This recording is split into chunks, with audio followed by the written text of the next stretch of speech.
इस वीडियो में हम जानेंगे कि कैसे साहस, शक्ति और दृढ़ संकल्प अपने अंदर स्थापित कर सकते हैं। कैसे उसके बदौलत आप अपने जीवन में बहुत सारी सफलताएं हासिल कर सकते हैं। तो आइए इसे एक कहानी के माध्यम से समझते हैं। किसी नगर में एक राजा रहा करता था।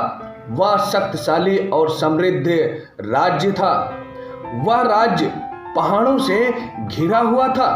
हरियाली और प्राकृतिक सौंदर्य उस राज्य की शोभा बढ़ा रही थी। उस राज्य की प्रजा काफी खुशहाल थी, क्योंकि उस राज्य का राजा बहुत ही चतुर, चालाक और बुद्धिमान शक्तिशाली राजा था, जिससे प्रजा काफी खुशहाल थी। राज्य और ही समृद्ध था। अब राजा धीरे धीरे वृद्धा हो चुका था। वह हमेशा सोच सोच कर परेशान रहता था कि मेरे जाने के बाद इस राज्य का देखभाल कौन करेगा, हमारी प्रजा को खुशहाल कौन रखेगा, क्योंकि उसके कोई पुत्र ना था। उसकी एक पुत्री थी। तो राजा हमेशा सोचता था कि मैं अपने पुत्री की शादी एक ऐसे व्यक्ति से करूं जो हमारी पुत्री के साथ साथ हमारे राज्य को भी सुरक्षा प्रदान कर सके, हमारी प्रजा को खुशहाल रख सके। इसी सोच को लेकर वह काफी परेशान रहता था। और फिर वो अपने सलाहकार यानी मंत्रियों को बुलाया और उन्हें अपनी समस्याओं से अवगत कराया। उन्हें बताया कि ऐसी समस्याएं हैं, मैं इन चीजों को लेकर परेशान हूं। फिर मंत्रियों ने उन्हें एक सुझाव दिया कि महाराज, आप कोई ऐसी प्रतियोगिता रखिए जिससे आपको ये मालूम हो जाए कि इस राज्य और आपके पुत्री का देखभाल कौन युवा कर सकता है।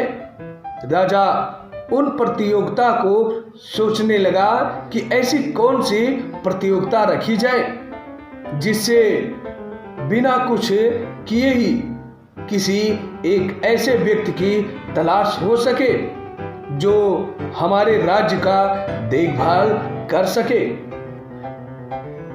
जिससे मुझे सही उत्तराधिकारी चुनने में कोई परेशानी ना हो।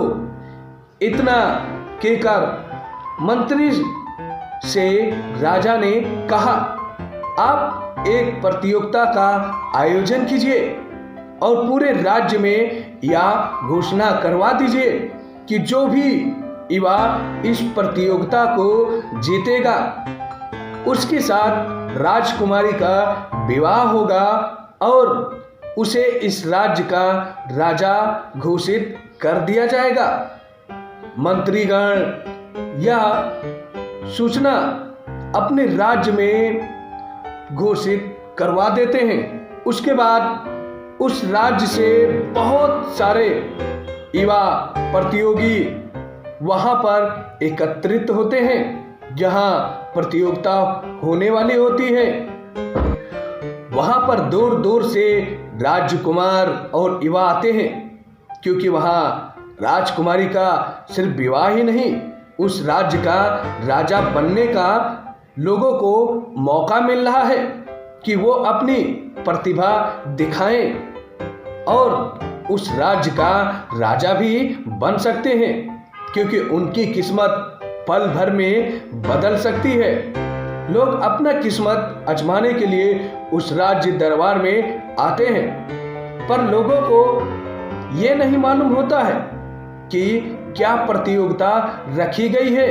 वे एक दूसरे से बात करते हैं, पर उसमें से किसी को भी नहीं मालूम होता है कि प्रतियोगिता क्या है, क्योंकि ये बातें सिर्फ राजा और उनके कुछ विश्वसनीय मंत्रियों को ही मालूम होता है। इतने में राजा आते हैं और वो मंत्री से बोलते हैं कि हे मंत्री, इन को इनकी क्या प्रतियोगिता है और क्या प्रतियोगिता रखी गई है, इन्हें आप बता दीजिए ताकि ये अपने प्रतियोगिता के लिए तैयार हो जाएं। फिर मंत्री उस प्रतियोगिता की घोषणा करते हैं और बोलते हैं, ये 80 किलो का कवच है, इसे पहनकर आपको 1000 सीढ़ी चढ़ना है। जहां ऊपर एक मंदिर है वहां पर आपको पहुंचना है और जो भी व्यक्ति वहां पर पहुंचेगा उसे विजेता घोषित कर दिया जाएगा। यह बात सुनकर वो लोग आपस में बातें करते हैं कि ये प्रतियोगिता अगर मुझे पहले मालूम होता तो मैं तैयारी करके आता, फिर मुझे कोई नहीं हरा पाता। बहुत सारे लोग ऐसी ही चर्चाएं करते हैं। फिर उनमें से बहुत सारे लोग ये भी बोलते हैं कि यह तो बहुत ही कठिन कार्य है, इस कार्य को कैसे किया जा सकता है, क्योंकि 80 किलो का ओजन यदि लेकर के 1000 सीढ़ी पर चढ़ेंगे तो वहाँ कुछ भी हो सकता है, रास्ते में पैर भी फिसल सकती है, उसके बाद सीधा नीचे गिर सकते हैं, जिससे हमारे शरीर को बहुत ही नुकसान होगा और यहाँ तक कि मृत्यु भी हो सकती है। यह बातें लोगों के बीच में चल रही थी। बहुत सारे प्रतियोगी तो प्रतियोगिता को सुनते ही वहां से चले गए, क्योंकि वो कार्य करने से पहले ही हार मान गए, क्योंकि वो प्रतियोगिता उनके लिए बहुत ही कठिन कार्य मालूम हो रहा था। और अब इतने सारे भीड़ में से वहां पे लगभग 20 से 25 प्रतियोगी ही बचे हुए थे, क्योंकि भीड़ तो बहुत होती है, पर उस भीड़ में से निकलकर कोई भी प्रतियोगिता के लिए प्रतिभागी बनने के लिए बहुत ही कम लोग बचते हैं। वही चीजें यहाँ पर भी हुआ, क्योंकि भीड़ बहुत लगी हुई थी, पर उसमें से 20 से 25 लोग ही बचे। प्रतियोगिता शुरू होती है, वो लोग उस कवच को पहनते हैं और सीढ़ियों पर चढ़ना प्रारंभ कर देते हैं। प्रतियोगिता चलती रहती है। उसमें से एक युवा व्यक्ति जो काफी हिष्ट पुष्ट था, वह तेजी से आगे बढ़ता है। उन सीढ़ियों को पार करते हुए वह लगभग 300 सीढ़ियां चढ़ चुका होता है। वहां पर जब 300 सीढ़ियां चढ़ के पहुंचता है तो वहां पर विश्राम के लिए एक कमरा बनाया गया था कि जो भी प्रतियोगी विश्राम करना चाहे, थोड़ा आराम करना चाहे, वह यहाँ पर रुककर थोड़ा आराम कर सकता है। वह युवा भी वही किया। वह उस कमरे में जाता है और अपने कवच को निकालता है। फिर वह सोचता है, यानी उसे ऐसा लगता है कि किसी ने बहुत जोरों से उस पे प्रहार किया है। उसके शरीर में बहुत दर्द होता है। फिर वो देखता है उस कमरे के खिड़की से कि वहां पर एक लिफ्ट लगी हुई है, जिससे ऊपर से बहुत सारे लोग उस लिफ्ट के सहारे नीचे जा रहे होते हैं।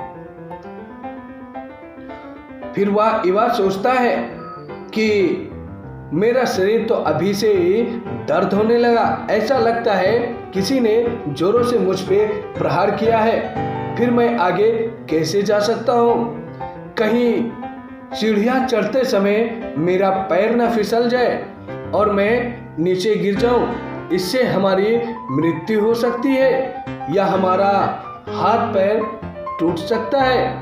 फिर शादी के लिए राजकुमारी क्या कोई भी लड़की नहीं मिलेगी। यह सोचकर वह युवा उस लिफ्ट में बैठ जाता है और सोचते ही सोचते वो नीचे पहुंच जाता है। फिर नीचे पहुंचकर वह कहता है कि मैंने ये तो बहुत भारी गलती कर दी जो मैं इस लिफ्ट के सहारे नीचे आ गया। मैं हार मान गया।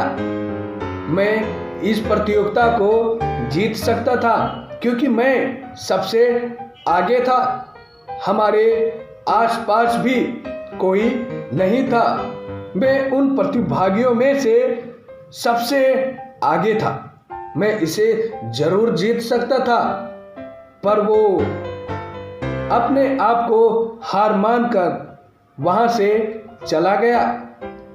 ऐसे ही बहुत सारे प्रतियोगी वापस आ गए।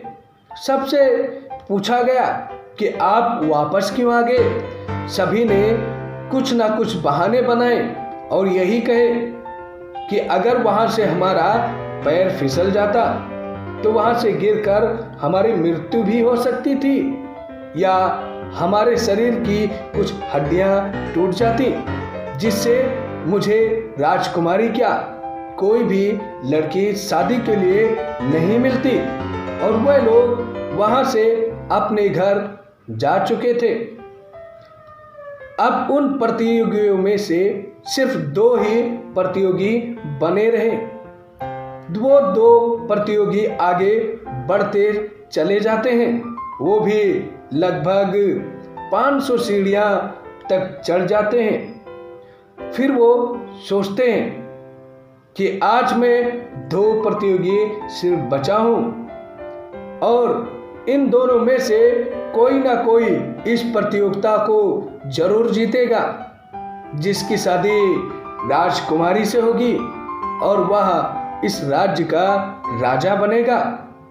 उन दोनों प्रतियोगियों के चेहरे पर खुशी का एक भाव था और वो आगे बढ़ते जा रहे थे। फिर वो उसमें से एक बहुत ही निर्धन घर का था, यानी एक किसान का लड़का था। वह सोच रहा था कि इस प्रतियोगिता में बहुत सारे राजकुमारों ने भी भाग लिया था। वो इस प्रतियोगिता को नहीं जीत पाए। उसके मन में बहुत सारे सवाल थे। वो सोच रहा था, क्या मैं इस प्रतियोगिता को जीत सकता हूँ? क्या मैं विजेता बन सकता हूँ? अगर मैं जीत भी गया तो क्या राजकुमारी मुझसे विवाह करेंगी? उसके अंदर ये बहुत सारे प्रश्न थे।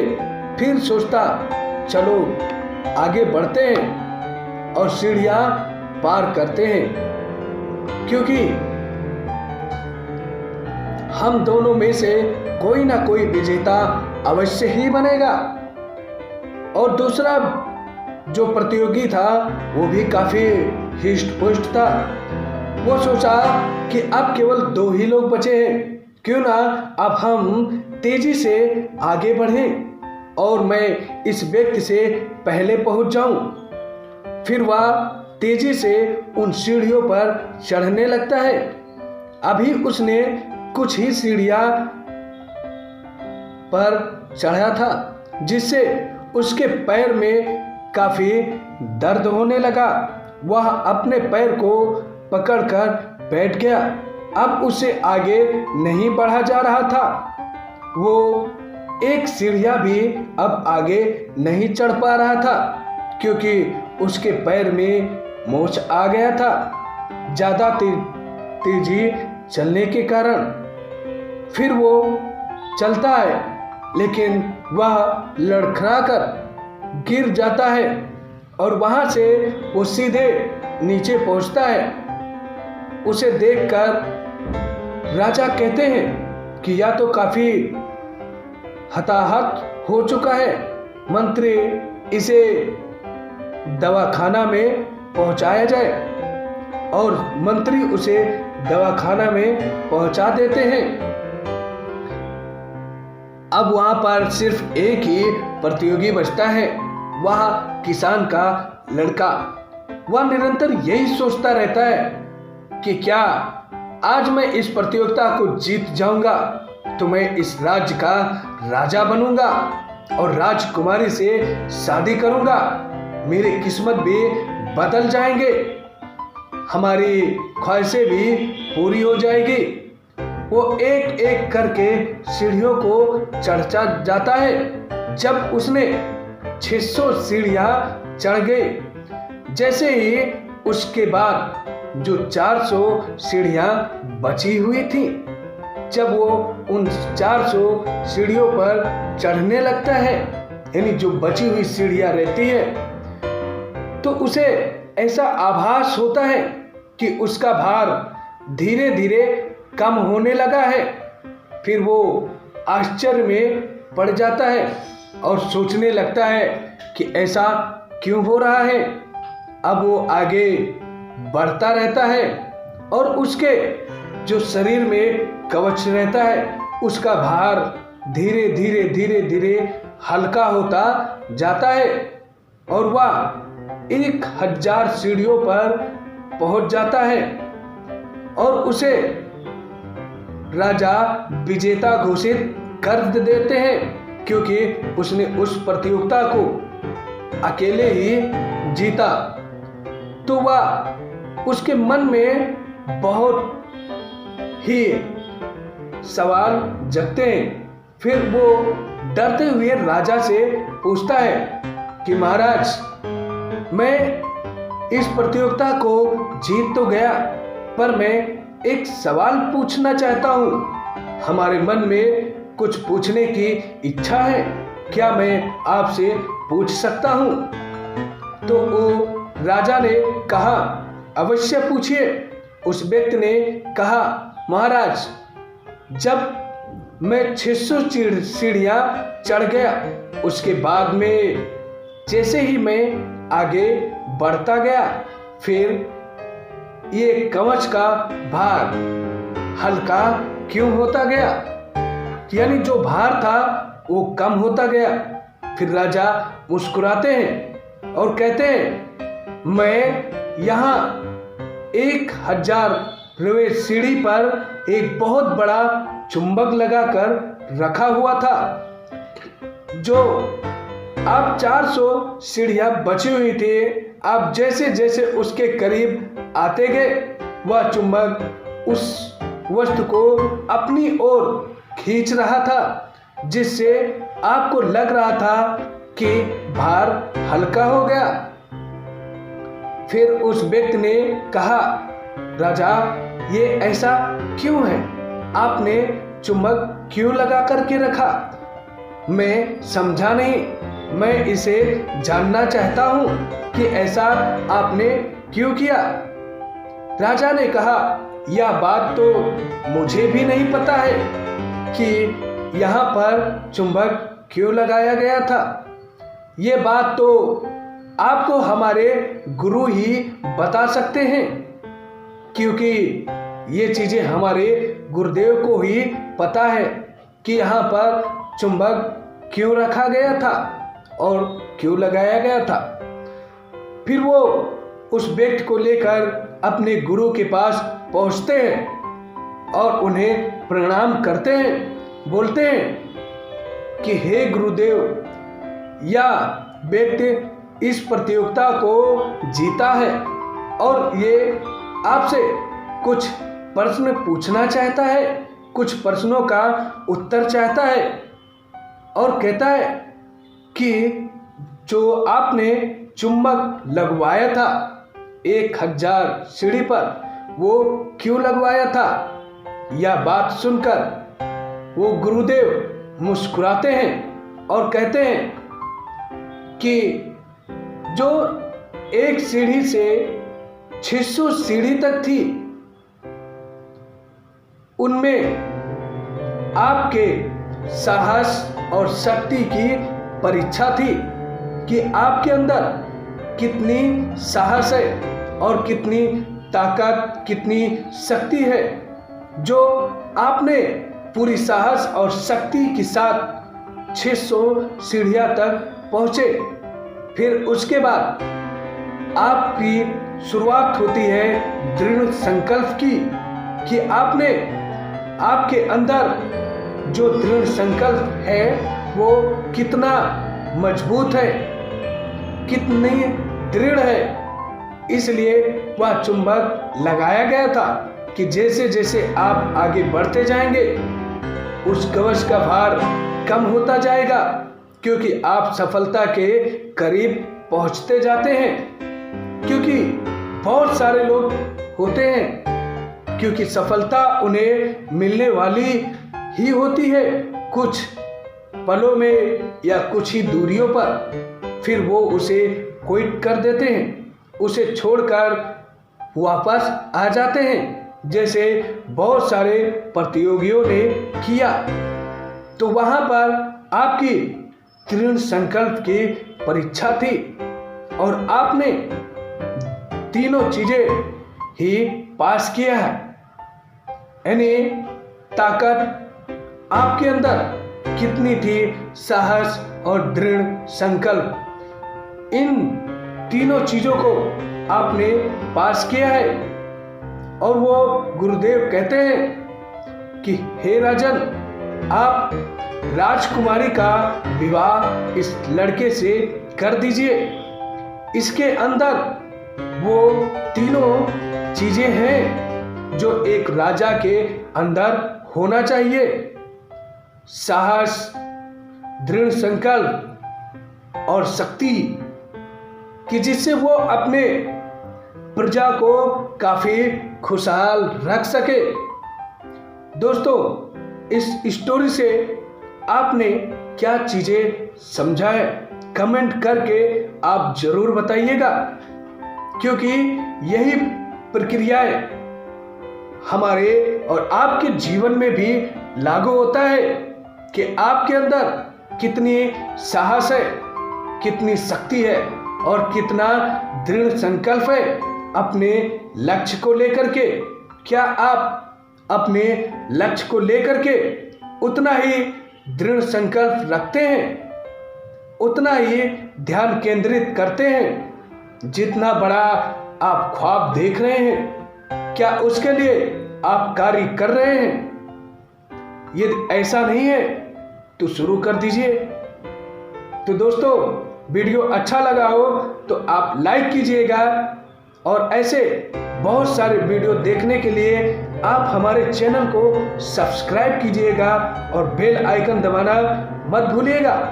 तो मिलते हैं दोस्तों नए वीडियो में नई कहानी के साथ। जब तक के लिए जय हिंद, जय भारत, वंदे मातरम।